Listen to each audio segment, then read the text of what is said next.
Hello, I'm Eddie Holt, President of MPD's Connected Intelligence business.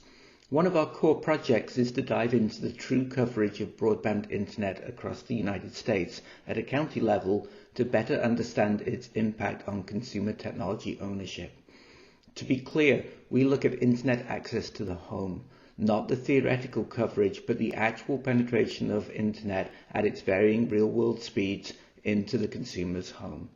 So let's dive into the details and see how internet speed impacts consumer technology ownership. The key takeaway is that only half of American homes actually get broadband speed, 25 megabits per second, into their homes.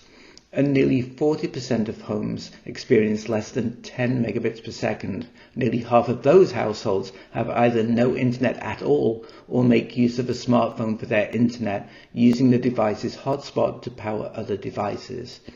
While that situation looks pretty bleak, it actually gets worse when you consider the divide between rural and urban households, with rural households having far less broadband penetration. When we map this internet speed to device ownership, the story becomes far more interesting. Take, for example, 4K TV ownership, which is clearly far lower when there's slower internet access. And the reason is pretty straightforward. 4K streaming requires roughly 25 megabits per second to avoid buffering. So homes with slower internet are still streaming, but at standard definition rates, and therefore have far less incentive to purchase a higher def TV. This also applies to the smarts in a smart TV.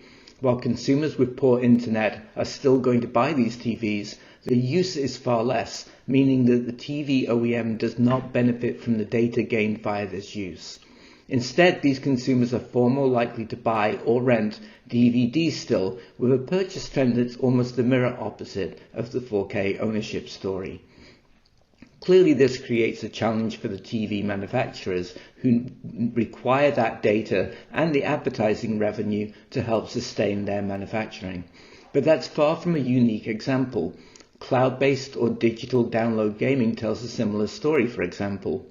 When it comes down to it, the internet is essentially the lifeblood for all consumer tech products, and understanding the pockets of poorer internet can help explain sales trends.